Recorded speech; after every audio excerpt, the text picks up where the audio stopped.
Assalamualaikum warahmatullahi wabarakatuh. Salam sejahtera untuk kita semua. Halo anak-anak, bagaimana kabarnya? Semoga semuanya sehat ya. Pak Guru di sini juga sehat. Amin.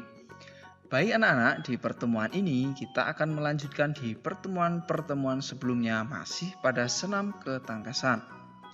Nah, di materi tentang kombinasi pola gerak dominan senam ketangkasan ini, anak-anak akan melanjutkan materinya tentang melompati kuda-kuda lompat.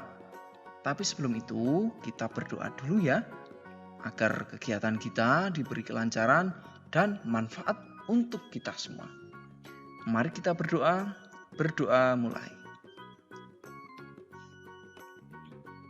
Selesai.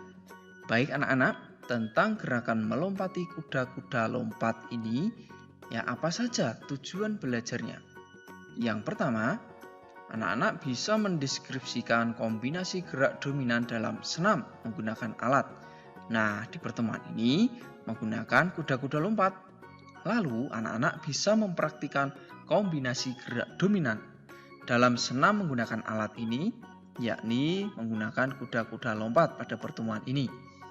Nah, anak-anak tentu masih ingat ya, di pertemuan sebelumnya anak-anak telah mencoba untuk mempraktikkan dengan palang pegangan, peti lompat, dan sekarang kuda-kuda lompat.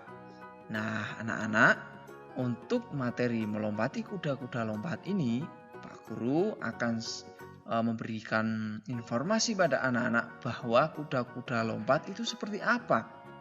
Anak-anak bisa lihat di sini. Ini adalah kuda-kuda lompat yang dimaksud. Tentu anak-anak minimal bisa mengetahui apa itu kuda-kuda lompat ya. Walaupun alat ini mungkin kita belum memiliki, ya paling tidak anak-anak nanti bisa mengetahui, dan nanti untuk praktik anak-anak bisa menggunakan benda lain, bisa meja kecil ya. Jangan terlalu tinggi ya. Kemudian benda lain yang intinya anak-anak bisa melompatinya. Nah, baik anak-anak, kita langsung saja ya masuk pada kegiatan melompati kuda-kuda lompat. Nah, ini untuk cara atau teknik yang pertama anak-anak. Caranya bagaimana? Nah, anak-anak silahkan dimulai dengan berlari secepat mungkin. Kemudian lakukan gerak melompati kuda-kuda lompat tersebut. Saat melompat, bertumpulah menggunakan kedua tangan. Seperti ini kurang lebih. Lalu lakukan dorongan ke kuda-kuda lompat agar badan tidak menyentuh kuda-kuda lompat. Buka kedua kaki selebar mungkin saat melewati kuda-kuda lompat ini. Ya. Nah, seperti ini buah kakinya. Selanjutnya saat melayang, kaki kembali dirapatkan untuk bersiap mendarat seperti ini.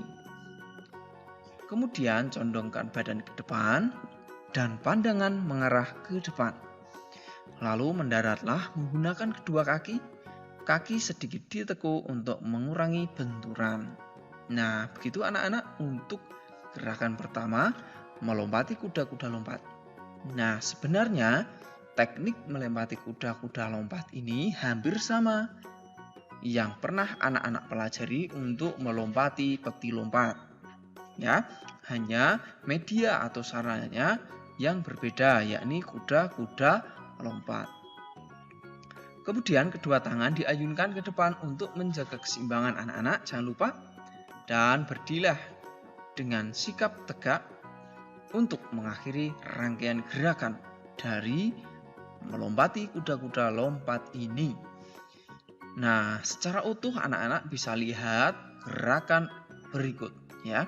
Berlari, kemudian tangan menolak dan kaki dibuka, lompat, kaki rapat untuk mendarat, dan sikap siap atau sikap sempurna.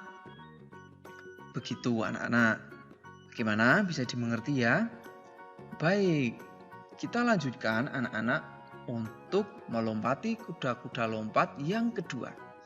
Nah, biasanya anak-anak untuk teknik atau melompati kuda-kuda lompat ini biasanya menggunakan benda menyerupai per, ya, atau papan injak. Nah, papan injak ini ketika diinjak atau melakukan tolakan di sini, anak-anak akan bisa terbantu lompatannya, atau lompatannya akan lebih tinggi karena terdorong oleh papan tolakan yang di dalamnya ada per. Nah, bagaimana cara melakukannya, anak-anak? Nah, anak-anak bisa mulai dengan lari, kemudian melakukan tolakan, ya. Kemudian anak-anak setelah menolak, ya, akan terlompat, ya, melompat, kemudian berdiri di atas kuda-kuda lompat, kemudian silahkan turun, ya, dan mendarat. Pak Guru ulangi lagi, ya. Dimulai dengan berlari, kemudian tolakan dan melompat, mendarat, berdiri, lalu silakan melompat dan mendarat di lantai. Nah, begitu anak-anak. Nah, untuk gerakan yang kedua ini tidak harus anak-anak lakukan karena ini membutuhkan alat yang lengkap. Intinya anak-anak mencoba melompati kuda-kuda lompat tadi, ya. Begitu. Lalu yang berikut, ya, kita lanjutkan untuk cara melompati kuda-kuda lompat dengan bantuan papan injak ini. Bisa anak-anak lakukan tanpa berdiri dulu di atas kuda-kuda lompat, ya. Setelah anak-anak berlari kemudian melakukan lompatan, nah langsung saja menuju atau melompati kuda-kuda lompat tersebut, ya. Nah, ulangi lagi, ya. Berlari, kemudian melompat dan langsung melewati dari kuda-kuda lompat ini. Begitu ya anak-anak. Memang untuk gerakan kedua ini yang langsung melompati ini cukup susah.